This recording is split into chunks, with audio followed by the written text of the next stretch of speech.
All right, Richard Sheridan. Welcome to the Ryan Morrison Show. Richard Sheridan is the CEO, chief storyteller, and co-founder of Menlo Innovations in Ann Arbor, Michigan. Renowned for building joyful, human-centered workplace cultures and authoring Joy Inc. and Chief Joy Officer. Welcome to the show, Richard. Great to be with you, Ryan. Yeah, I'm grateful to have you here. It's been really exciting getting to meet you as of recently, and just hearing all about you and Menlo and the things that you've been able to build and the culture and in this startup ecosystem here. So I wanted to start really with the question about Menlo.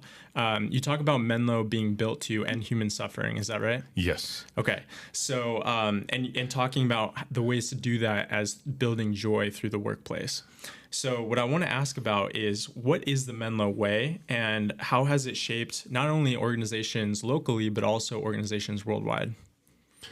Yeah, Menlo is focused on a brand promise of joy, as you mentioned. And for us, joy has a very particular meaning based on what we do for a living. So Menlo as a company designs and develops custom software for its business clients. And for us, joy has a very tangible meaning. It is purpose-driven. We believe every company should be able to ask and answer two fundamental questions. Who do you serve, and what would delight look like for them? For us, we serve the end users of the software we're designing and developing. Intriguingly, those are not the people who pay us for what we do. We're being paid by businesses to create software for them. But what we want more than anything is for the people who end up using the software in their everyday work lives or home lives to say, I love this software. That is joy for us. If we can produce that on a regular and consistent basis, we are bringing joy into Menlo by serving others.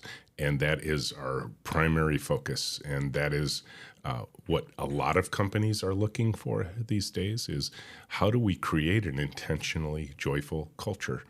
And so people do come to visit. They read the books I've written. They get on Zoom calls with me. They want to find out, how do we bring more joy into our world? And we have, throughout our 24-year history, always opened our doors to the world to invite people in and share with them what we've learned over the last 24 years. That's great. So take us a step back, before Menlo and the background. Tell us a little bit more about you. Yeah. So I'm a pure Michigan kid, grew up north of Detroit in Macomb County, and had a very wonderful sort of right place, right time moment for me. I was in high school, freshman year, 1971, and the high school I was in, Macomb County Schools, was offering computer science for the first time ever. I had no idea what it was, but I signed up for the class, typed in a 2-line program into a teletype, because that's the way they used to work back in those days, and it clacked out "Hi, Rich," because that's what I told it to do, and I was hooked. I knew what I wanted to do the rest of my days. 54 years later, I'm still in the software business, so I think I chose well. But that launched a career. And that career had started carrying me into all the wonderful things that happen in the tech industry. But there was this other line that was starting to become very apparent to me, and it was a different line. My heart was starting to break for a profession that I thought would carry me for a lifetime. And I started falling into a trough of disillusionment about the software industry, because I wasn't seeing the results that I was hoping to see. We were missing deadlines, we were blowing budgets, we were delivering low-quality software with lots of problems. Users hated what we were creating. The marketing team that we were building for said we were building the wrong thing, even though we thought we were building what they'd asked us to do. And that started a journey in my head that said, if I'm going to stay in this profession and survive, I need to find a better way of doing things.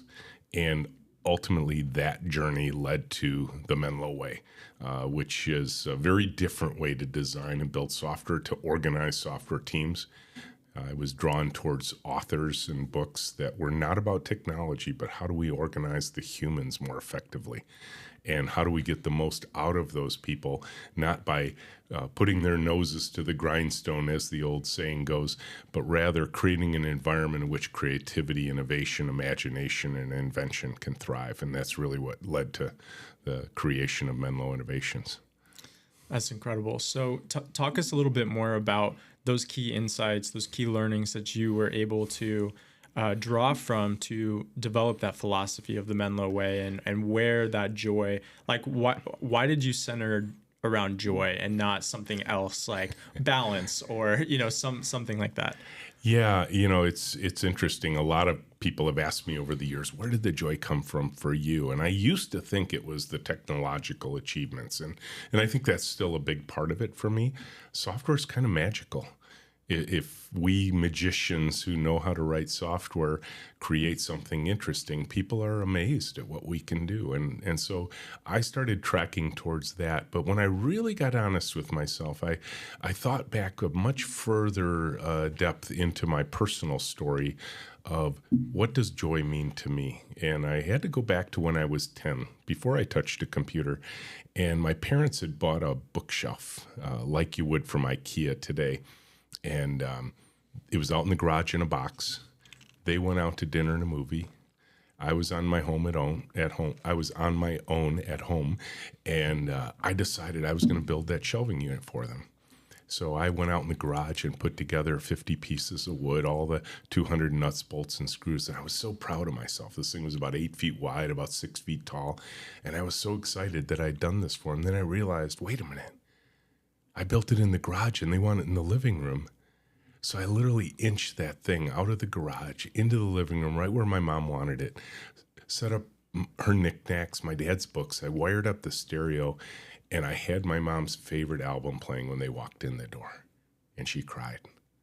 And for me, that epitomizes joy. When the work of your heart, your hands, and your mind are done to the service of others, to their delight. That's where joy comes from for me. And when you're in the software profession, and I've said this the world over, because I get to give talks on joy all over the world, and the message is the same, and no one's ever disputed it.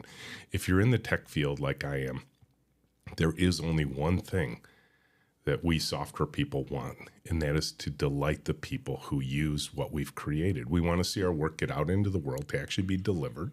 A lot of software teams don't get to see that. A lot of projects fail before they even get delivered.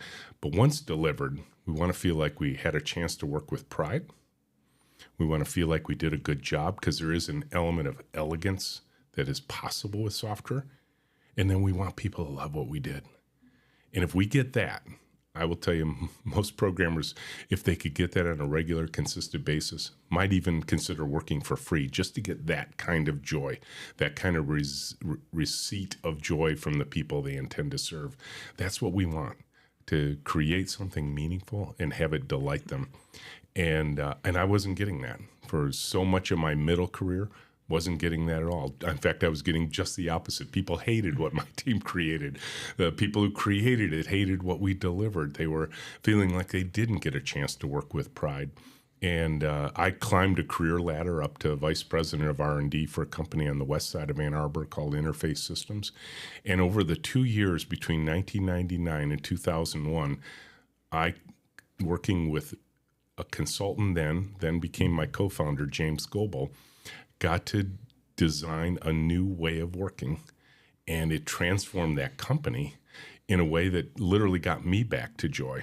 Now, I didn't use the word joy back in those days, but the feeling was there. I started to realize, and we built it into our mission statement on joy on almost the first day of Menlo, is that our goal was to return joy to what we believed was one of the most unique endeavors mankind has ever undertaken, the invention of software. Because software is just different. And so we got there. The way we organize the people is different. The way we organize the process is different. The way the people work is different. We had to invent some new things in order to make sure that we were going to delight the users. And so happy to talk about all those pieces and parts, but I'll stop talking right now. Yeah, well, I definitely want to get into the psyche. I think you touched on a couple of different things. I think your story about your parents being out, right? You said to the movies, and then you decided to put together this bookshelf for your mom in the space that she wanted it, and delighted her with the music and all of that. It's such a transformative story in your life, and I feel like really launched this psyche and philosophy that you brought into things that you were striving for in your career and ultimately ended up creating, right, through Menlo. I think that's really powerful. And I've seen a lot of founders, they have those kind of core stories or core moments that really shaped who they are. And then, maybe it's that inspires the problem that they choose to solve, or maybe it inspires an opportunity that they decide to pursue, right? So that's a really fascinating story. For me, I want to dive into two things that you were touching on. One is the psyche and the processes, and like peeling the curtain back on how you've set up your company and the team environment.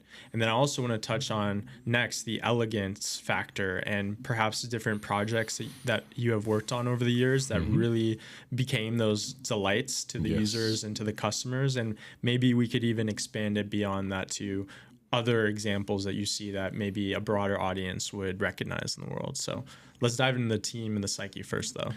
Yeah. So we open our doors to the world. So anybody can come and visit. We have half a dozen people in for a couple of days this week just to visit. Had a gentleman come in this morning to visit with me to see the team. Had a remote team come in and visit from India this morning. And they're all, I think, looking for one particular thing. What does it take to build an intentionally joyful culture? And when people come and visit Menlo and they walk in our front door, and I'm often there with them when they walk in, the first word is, wow, because they can literally feel the human energy of our team.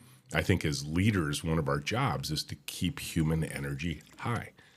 I think it's one of the most squandered energy forces on the planet is the waste of human energy in our workplaces. We know this because the Gallup Group measures human organizations decade in and decade out and says 60 to 70% of people are literally disengaged at work. Well, that's a failure of leadership.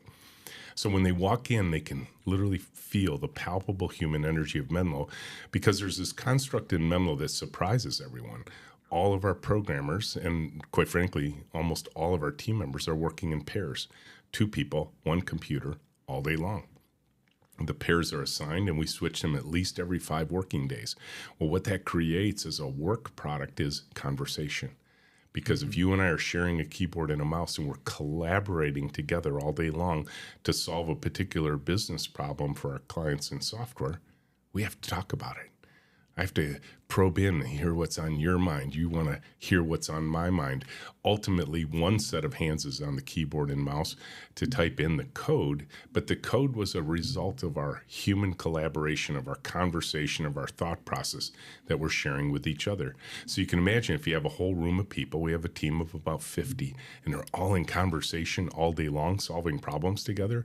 It's kind of a noisy environment. It's a big, wide open room. There are no cubes or offices or walls or doors except for our glass-walled conference rooms. And so that palpable human energy is there, and that's what creates the wow feeling. And we are, in fact, an in-person workplace, which these days is highly unusual. But we're in 5 days a week. Everybody gets 10 elective work from home days, but we're in the office 5 days a week. We prefer as a team to be in close collaboration with one another. Those pairs that I talked about are assigned, and we switch them at least every 5 working days, which means if you and I work together for 5 days and then we switch pairs, one or the other of us is probably bringing a new person up to speed on what you and I collaborated on.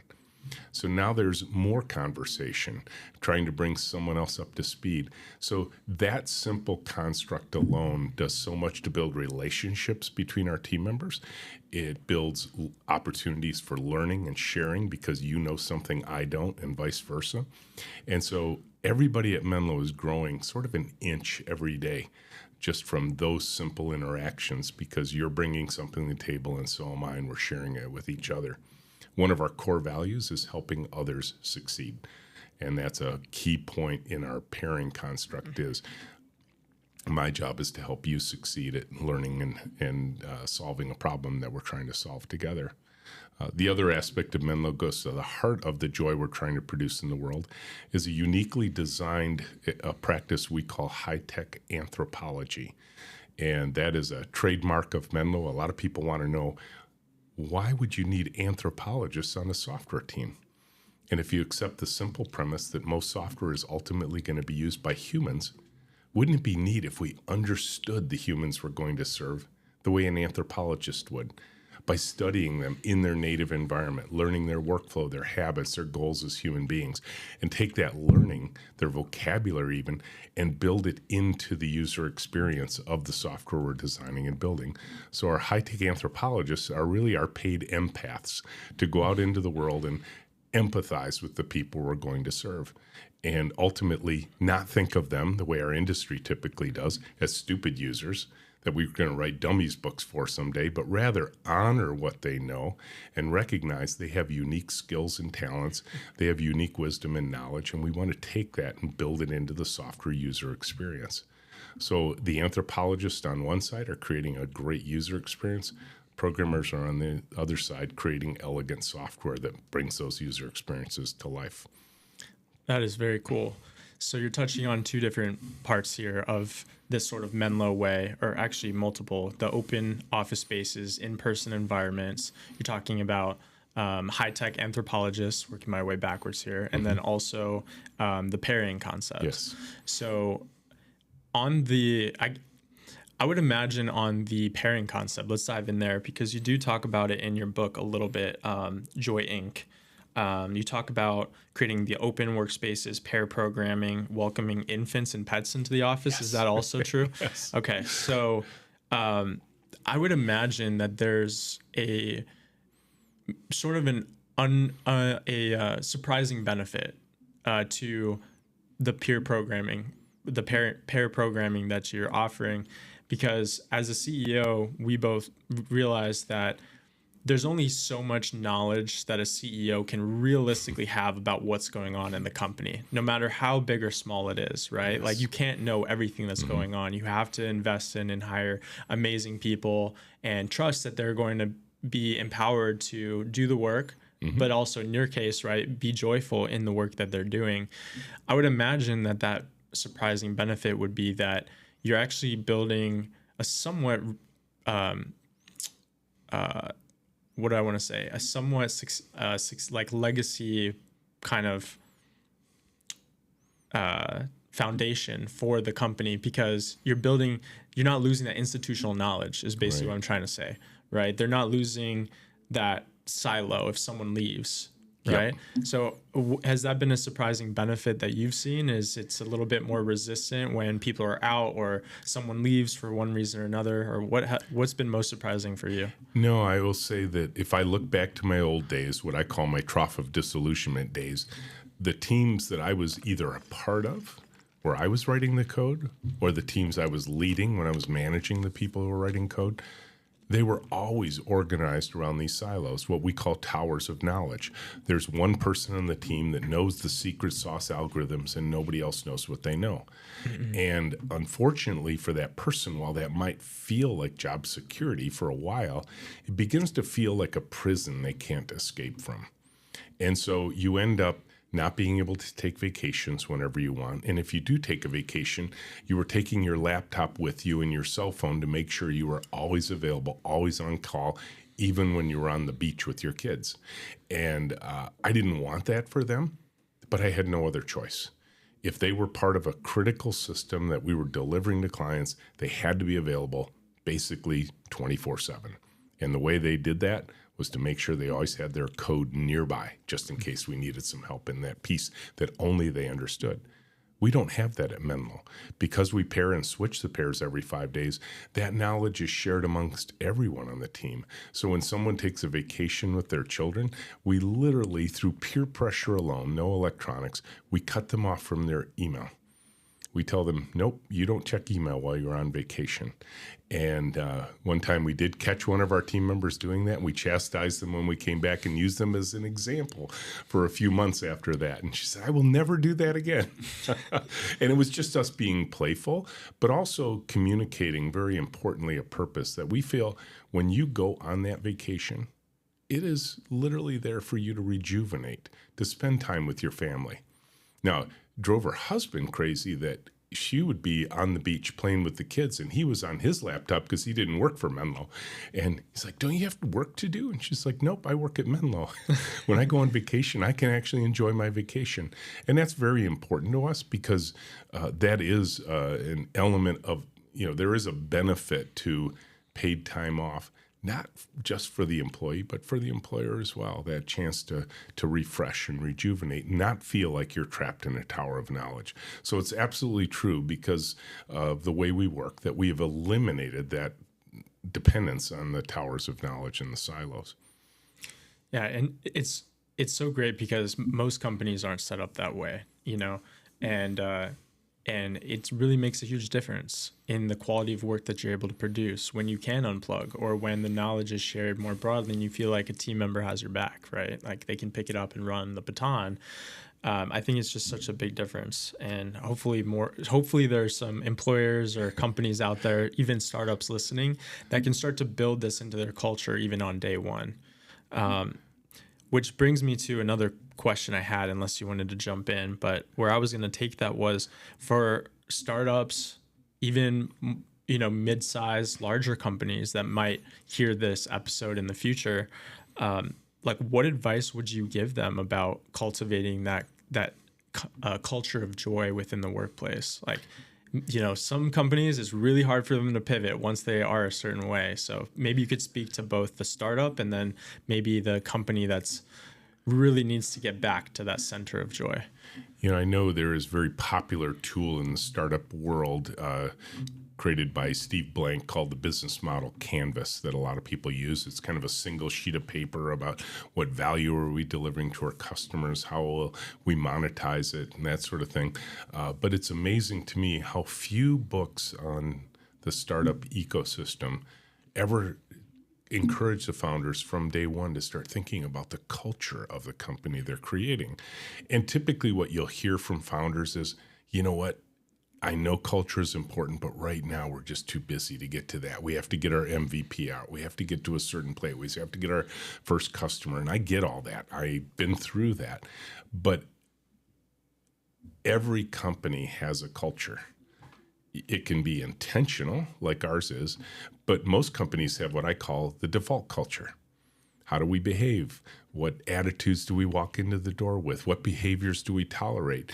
And if there's no intention behind those things, you end up getting what you get.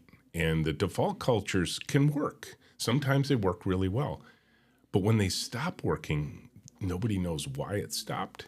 It might have been a particular person who was driving that culture, had left the organization, and nobody realized the dependence we had on that person for defining our culture. And then now, if we don't know what was creating our culture in the first place and it goes off track, we don't know how to get it back on the tracks at that point. If you're intentional about it, if you can speak to it, if you can define what is our attitude towards each other, how will we behave towards our peers and towards the world, if we can start getting that alignment early on, a lot of things get a lot simpler when the pressure mounts. Right. It's interesting because, to draw an analogy here with sports, there was a recent video or article that came out from Colin Cowherd. I don't know if you're familiar. I know the name, but don't know the story. So he runs kind of a sports talk show, but it made me think about what you're talking about. And he was saying how Jim Harbaugh, to bring it back to Michigan here, in every organization that he's been a part of, he's been the tone setter, right? So he is the coach who's pretty, from what I hear, aggressive, right, in terms of his leadership style. He has a no BS policy. He holds a very high standard with his teams. And when he was at Stanford, when he was at U of M, when he was at the 49ers, and now the Chargers, what you find is that in the first year or two, you immediately start seeing impact. The team's growth, the numbers of wins goes up and these totals go up. And then suddenly when he leaves, the team seemed to be like the worst that they've ever been, right? Mm-hmm. And so it really, is interesting because you can set data and metrics and KPIs and all these things, and those are important, but really the foundation of a strong culture and a tone setter in your organization can really make a bigger difference almost on your ability to achieve those results that you're looking for. So I just wanted to bring that up because I just saw it in, Jim Harbaugh. We're here in Ann Arbor, so shout out to him. Yeah, absolutely. And I think, as often they say, character is, what do you do when the world isn't watching? I think culture is also, how does the culture behave when the boss isn't in the office, right? And I think that's an important indicator of, have you have you planted the seeds appropriately so that when you step away, even if it's walking down the street to go to a podcast, that I'm not worried about how Menlo's behaving when I'm not in the room. And that's because we are very intentional with our culture. And we literally begin teaching at the moment of first contact with people who are coming to visit with us.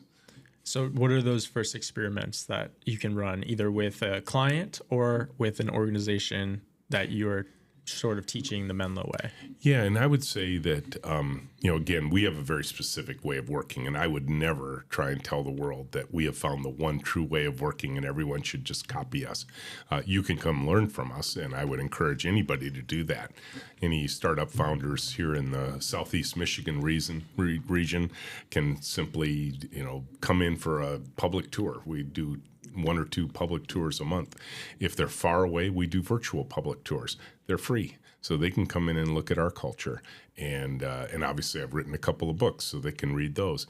And again, my purpose in pointing people to either a tour or a book isn't to say, come look at us and copy us, but rather come in, look at us, and be inspired by us. To ask questions, to probe in, to decide whether there's elements of Menlo you might want to bring home with you.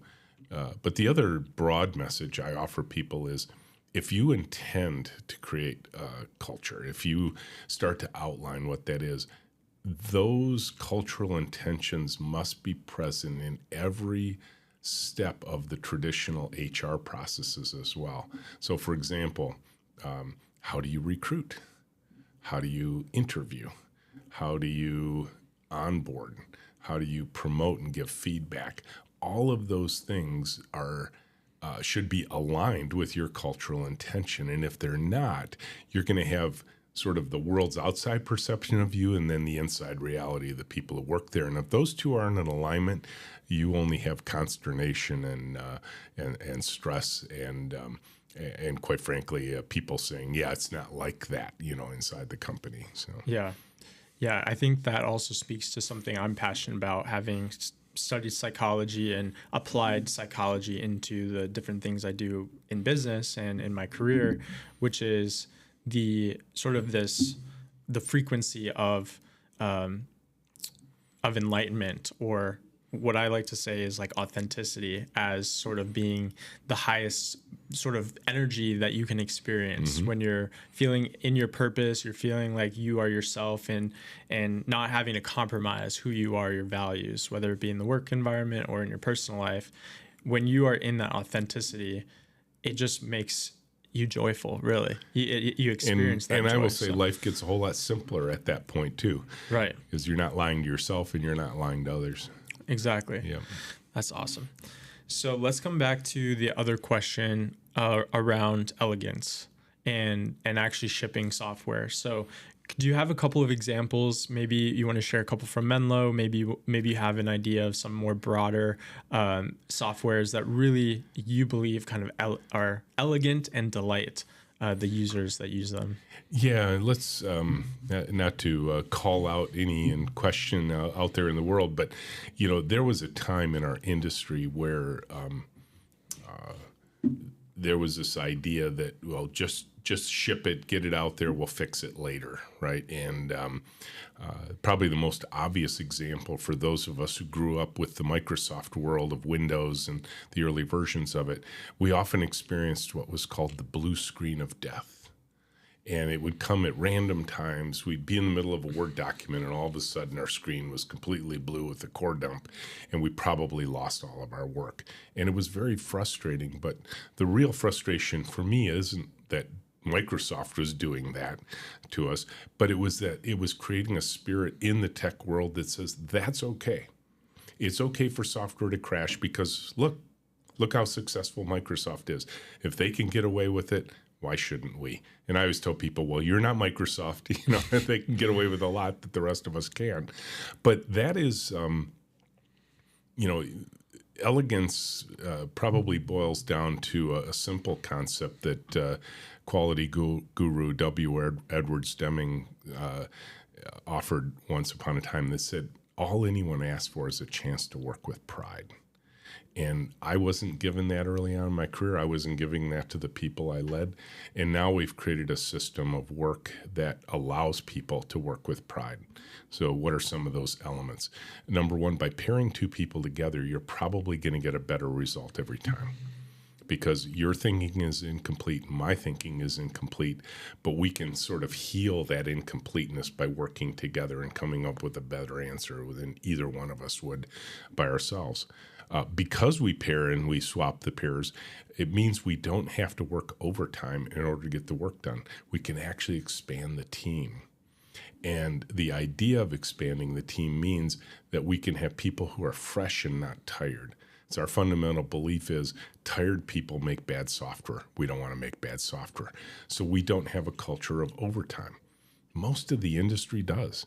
There are legends of programmers, working 60, 70, 80-hour work weeks, week in and week out for months at a time.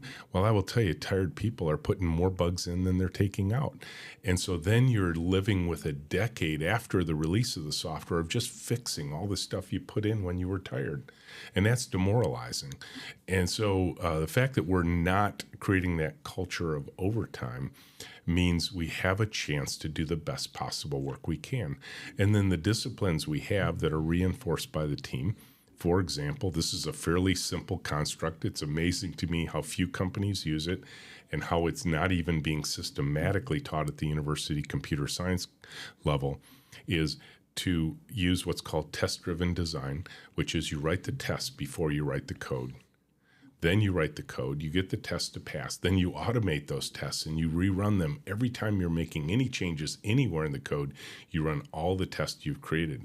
This automated unit testing framework, supplanted by the test-driven design philosophy, means that by and large, the code's always working. There's never a point where we're massing up mounds of technical debt that we have to come back and fix later. My old boss used to tell me, just ship it, we'll fix it later. Well, later never came, ever. And then we just get the legions of calls coming in with problems and bugs. And then you realize, I never got a chance to work with pride. I delivered crappy work to the world. And now I'm going to suffer 10 years of fixing bugs that I could have not put in if I'd taken a better approach. So there's a number of disciplines that our programmers use to create that elegant code the first time so that it isn't working. It doesn't have to be fixed time and time again. Now, the net result of that, broadly speaking, at Menlo, is a remarkable accomplishment that I would have never believed I could say to you today, based on what my thought was when we started Menlo in 2001. If someone had pressed me at the early days of Menlo and said, what would you like to get to? If you dreamed, if you could wave a magic wand, what would the goal of Menlo be? And I'd say, if we could get down to just 1 or 2 software emergencies a week, I would be in heaven. And if they pressed me and said, come on, Rich, set your sights higher than that. What about 1 a month or a couple a quarter, or maybe just a few a year? I would have looked at him and said, are you crazy? This is software. There's no way. Well, I'm happy to report, my team hates me when I do this because they keep thinking I'm going to jinx it. We've had 2 software emergencies in 24 years. That is unbelievable to me. I would have never even thought to predict anything along those lines. But that is a testament to a process that regularly produces high quality code. And people will say, but isn't it more expensive? And my answer is, compared to what? If you're spending 10 years fixing something you released, what's the expense of that? Not just the time expense, the obvious, we're dedicating 30% of our team to fix bugs. But what about the demoralization costs of the team? What about the reputational cost in the marketplace for delivering crappy products? What about your sliding down from being number 1 in your market to number 3 or number 4, or disappearing into oblivion because of the quality problems that are there? So to me, you get everything that I've just described for free because you did it right the first time. And that leads to pride. It leads to an energy of saying, I know we're doing good work on behalf of our clients. It leads to people loving the software we've created, not only because it's beautiful from a user experience standpoint because of our high-tech anthropologists, but imagine you use software that doesn't crash and burn every day. Totally. Yeah. I mean, I think that's so amazing. It kind of speaks to a couple of different sort of metaphors out there, measure twice, cut once kind of thing, or, just rework. Even in the business school at Michigan, you learned, the cost of rework, right? Yep. And it's so expensive to just have to fix it and not just do it right the first time. And I think even when business schools talk about those things and try and measure the cost of rework, a lot of times they're just looking at how many hours are we spending doing this. Right. I want to look at the actual psyche of the team members themselves and say, how do they feel about the work? Because at a certain point, if the attitude is, that's just what we do here. It's just, of course, there's bugs in it. It's how we work. It's what happens. That becomes a self-fulfilling prophecy after a while. Yeah, it becomes your standard that you're operating off of is, we're going to have problems. But if you're like, no, we're not going to have problems, you're probably not going to have that many. That's right. Right? Yep. And that's been proven in your organization. Yeah. It's awesome. I want to kind of move more broadly into the Ann Arbor tech ecosystem and the things that we're seeing. There's our on-air sign. We'll have to fix that. How ironic. There you go, right? Yeah. Yeah. God has mysterious ways. We got to do it right the first time. Anyway, that's fun. So yeah, let's talk a little bit more broadly about Ann Arbor and Michigan's tech ecosystem. There's a lot of interesting things happening. You've been a part of it for a long time and seen the history of it and the evolution. So maybe let's talk about how you've seen it evolve over the years. And then I want to talk to you about the things that we're seeing right now happening. We have, Pitch MI coming, right? Statewide pitch competition, $1 million at stake, right? So we have a lot of really cool things happening, and I've had a couple guests on the show like Pete Martin who are just complete champions of this ecosystem, but you have probably some of the best knowledge out there of how it's evolved. So talk us through some of the history and the ways that you've seen it evolve into how it is today. Yeah, you'll probably get a sense I'm a very proud Michigander. Let's look at Michigan in general as an ecosystem and realize that the amount of amazing innovation that has come out of this state over a couple of centuries is pretty incredible. And I think our biggest challenge in being in Michigan is we're pretty humble people. We don't necessarily like to tout our own successes perhaps as we should. So I think that humility often leads us to thinking like, oh, we're not as powerful as we think we are. But in fact, I mean, if we just look through all of the innovation that has come through Michigan, really in many ways encapsulated beautifully by the Henry Ford Museum in Greenfield Village in Dearborn, and seeing all the things that obviously have come from around the world that are highlighted there, but many of them from here in Michigan. So we need to just understand the foundation on which we're building the ecosystems that we're all enjoying now. But when I came to Ann Arbor in 1978 to go to school, I quickly fell in love with this town. And it is a great town to get an education in because of the educational institutions here, and not just Michigan, between Eastern and Washington Community College and the others around here. And then I found it was a great place to find work in our industry. This is a fairly famous town for technology companies. I'm not even sure people realize that in some ways, while we have some great success stories of late, Duo Security, Ohistosonics, and the unicorns we've witnessed here recently, much of the foundation of the ecosystem was born in the 60s and 70s from units like the Environmental Research Institute of Michigan, some of the great entrepreneurial success stories of ADP, ComShare, MDSI, Sycor. There was amazing stuff going on here back in the 70s and early 80s. And we can't forget that foundation that was being built back then. And but the really great thing that's happened, in my view, since I've been in town here, is the integration now that wasn't always there between the university, the local governmental systems, and the tech ecosystem. It used to be all three of those were completely siloed from one another. Yeah, we had a phrase here in town and gown. And the way it was used was the town was the town, and the university, the gown was the gown, and then near the twain shall meet. Now it's almost impossible to tell where one ends and the other begins. If you look at what's happened with Ann Arbor Spark, which used to be the IT zone, or you look at what's happening inside of Innovation Partnerships, which used to be Tech Transfer, the level of collaboration across this ecosystem is abundant and powerful. Everybody's trying to help one another, which is everything we needed to really light the fire that we're seeing today.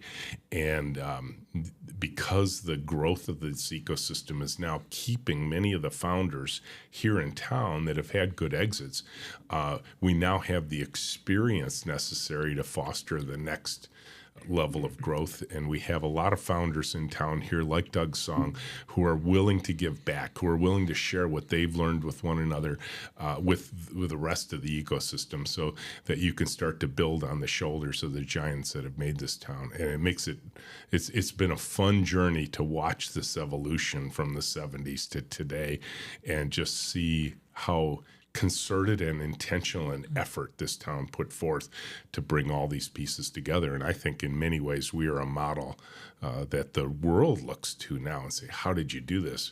Because if we think about the accomplishments of Ann Arbor, Michigan, and its surrounding area, we're a pretty small town, and we punch way above our weight for what we've been able to accomplish here. And it's because we've learned how to work together. That's very true. That last point for sure, around punching above our weight as a city. And it's funny, there's, it's a medium-sized town, right? Yeah. But the university definitely drives a ton of the innovation that you're seeing and growth. And something I'd like to see is even more students choosing to stay to build their startups here. Because I think in some of the clubs, I personally am a co-host of A2 New Tech. We run it on the third Tuesday of every month. Currently, we're doing it out of Bamboo, which we're in right now, where the studio is.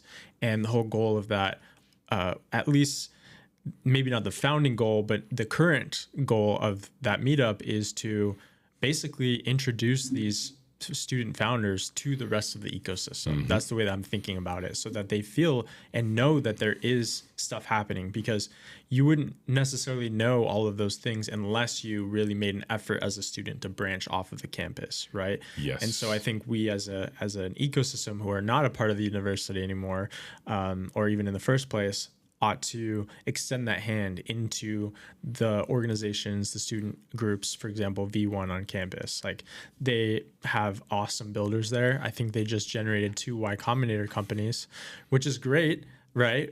Proud of them for doing that and making that achievement. But why do they have to, or think that they have to move to San Francisco or New York or Boston or somewhere else to build their company, right? So I think it's a balance. You do see people choosing to stay, and there's a lot of innovation, but we could even be doing a better job, I think, of helping those students realize that there's a home here for them to build, and that they can be successful here. Yeah, and we've clearly done something great in this town, in this region. The collaboration with things that are happening in Detroit is powerful as well, but we're not done. We haven't reached the destination. We haven't hit the promised land. I mean, this is an active, should be ongoing effort, and it is. The work that you're doing, the fact that you're doing these kind of podcasts, the fact that you and I are bumping into each other at Sweetwater's and spending time together, getting to know one another. These are all the important things that need to happen to create a rich ecosystem. I remember when I was a student here, I'm not sure I ever crossed Division Street. I never got to know Ann Arbor. Maybe once in a while a fancy restaurant meal on 4th or Main Street or something like that, but that was it. And now the free flow of people across the boundaries, even within our own community and between Detroit and Ann Arbor, across the southeast Michigan region, means that we're able to connect all the pieces and parts of the ecosystem together. Because, this is what I love about this town is that 10,000 new people arrive every September.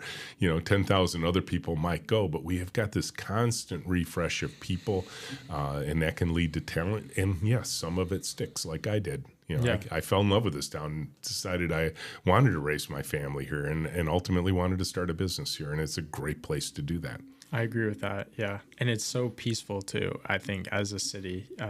It's not a huge city like New York or Chicago or something, but it feels like a family town. Yep. And then you have business leaders like you who really drive the innovation ecosystem forward and create that seamless pathway to interact with the ecosystem.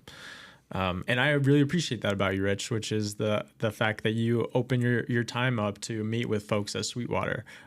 It's funny because I read Brad Feld's book, co-founder of Techstars, and I interviewed him on this show a couple episodes back. And he talks about how in his book, he had something where every Thursday, I think it was one day of the week, he would have a random day where anybody who wanted to could book 15 minutes on his calendar. And he would use that as an opportunity to just kind of learn what's happening, what are people thinking or talking about. And he would just sit there and ask questions and maybe respond or maybe introduce someone or, kind of pouring what he says, give first into create that flywheel, right, effect of serendipity or introductions or things happening, right? So I think if we continue as an ecosystem, leaders like you and me and others, kind of embrace that philosophy more too of giving first, giving our time, creating that opportunity zone for things to happen. Great things can happen. And I think we've also got to share the components that got us to where we are. And I will tell you, for me personally, and I just did a blog post or a LinkedIn post on this recently. Somebody asked me for some key advice. I said, get out of the house. Get out into a coffee shop. If you're checking email or you're on LinkedIn or you're, trying to create some ideas for your business, go do it in a coffee shop. Don't do it at home because you're likely to run into either one of us or anybody else in this town, and you'll start to build those really important relationships, those serendipitous moments of meeting somebody who you didn't even know was in the town, who you didn't know what they knew. You didn't know how willing they were to help you, and you aren't going to discover that when you're in your own community that way. Absolutely. Yeah. That's awesome. I want to do a quick touch on this point, being mindful here, around AI, because you're in software. Some people like, what's his name? Greg Eisenberg, say that SaaS is dead. And okay, all right. And we're moving into a new era here in software. It was a great run, but there's a new gold rush coming. So what's your take on that? What do you see as coming down the pipe, changing with AI, how you're restructuring, or if at all, how people are working in the environment? And I'll offer two vastly different perspectives. One is all the old stuff actually never dies. 50% of code still runs on mainframe computers. And it's COBOL. So that body of work is still there, and it's still important. It's still running a lot of the world. That said, there are significant moments that I can look back over the course of my sort of 50-ish years in this industry, and sometimes it in the moment, and sometimes it takes you a little while when you're in those important moments. So for me, that first touch on computers when I was a kid, the release of the IBM personal computer in 1982 and the Macintosh that followed after that, the first time I touched the Mosaic browser and got to peek into the internet and what its implications are and the growth of the World Wide Web, and the consternation that happened between 1999 and 2001 when everything looked like it was going web, and then it all retreated, and then it just kept moving forward again. I think some people might have declared the internet died in 2001. Nope, it just was rebirthing itself. and obviously the release of mobile devices, our phones and tablets and that sort of thing, and then cloud computing. And, we are absolutely in one of those moments right now. There's just zero question about this. This is an important moment. AI is going to change so much societally, just like all those other revolutions did.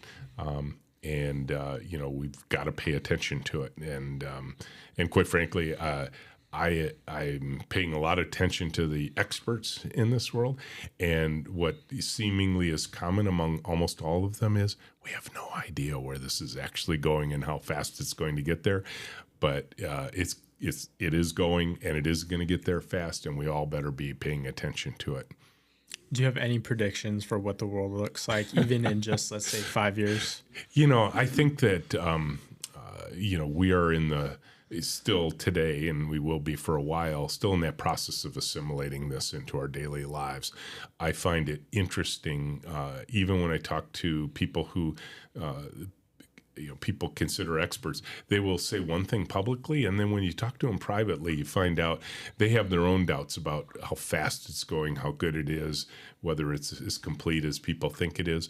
And you see a lot of technology adoption curves that start to sort of hit that S point where they start to trail off. A good example of this is autonomous vehicles. It's not that we aren't getting great benefit from autonomous vehicle efforts, and that there aren't, under certain conditions, those autonomous vehicles work really well, but we haven't hit the equivalent of autonomy working everywhere all the time for everybody, and our cars don't have steering wheels, brakes, or gas pedals anymore. But we are deriving tremendous societal benefit from greater safety of vehicles and so on. I know I'm a better husband because of my adaptive cruise control in my car. So my wife doesn't have to yell at me every time I'm getting close to the car in front of me. My car just slows down because it can sense it. Those are all benefits we're getting out of the autonomous vehicle revolution, and we're going to see the same thing in AI.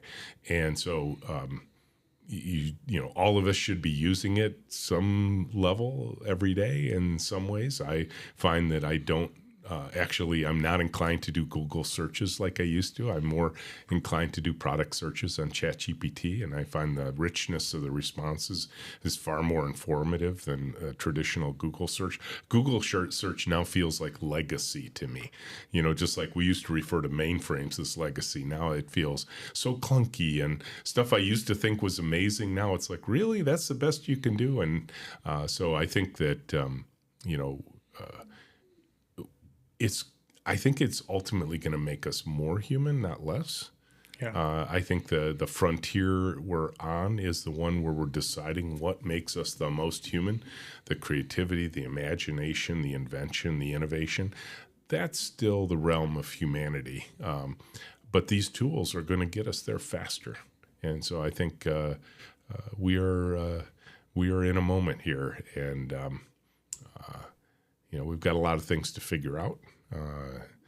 Power-wise, electricity-wise, and consumption of resources, and how humans will use it for good versus evil, and all that sort of thing. It cannot be ignored.